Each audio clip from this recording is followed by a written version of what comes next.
Meredith Gorman here at Gillette Stadium with Zack Cox. And Zack, the Patriots' first day of practice was today after their loss to the Dolphins and some notable absences. And exactly what are you looking for this week ahead of the Jets game? Yeah, the biggest thing that stood out at practice today is that two Patriots starters not out at practice. Trent Brown is one of them, the starting right tackle. He left very early in that Dolphins game with a calf injury. Didn't see him out at practice today. Also, on the other side of the ball, Kyle Van Noy, linebacker. Not exactly sure what he's dealing with, but he was not out during the open media portion of practice. Was notable that linebacker Dante Hightower was practicing today.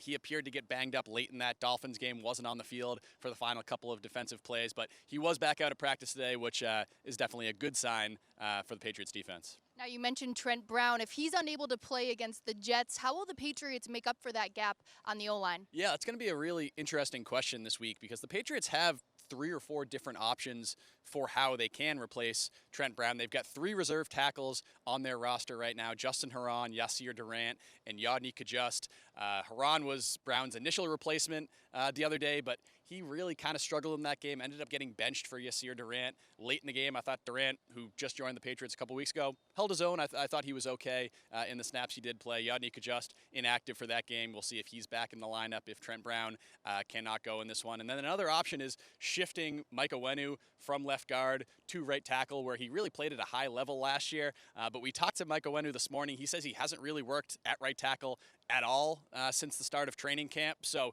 maybe that shifts moving forward if Trent Brown can't be out there, but it does seem like the Patriots would prefer to keep him at that left guard spot.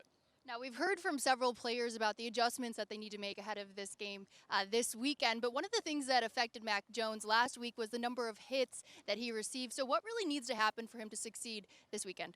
Well, I think one of the biggest things that I took away from Mac Jones' performance was how well he handled those hits. He did get hit 9 times by Dolphins defenders. They were kind of in his face all game, but really after that one kind of sack fumble brain fart that he had on his opening snap, really handled the pressure well. But he's a rookie quarterback. You don't want your rookie quarterback getting hit 10 times a game, 9 times a game, and multiple Patriots offensive linemen have talked about that this week. So they're going to need to protect him better moving forward. Also going to need to have better execution in the red zone. That was, I think, the biggest issue for the Patriots on Sunday against the Dolphins. 4 trips into the red zone, only 1 touchdown. They had that late fumble by Damian Harris. They had another couple drives that got close to the red zone, couldn't push it in.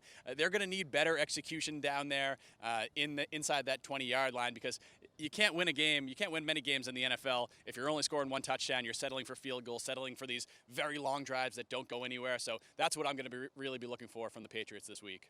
Well, we're already halfway through week 2 of the NFL season. Thanks so much for joining me, Zack. Thank you.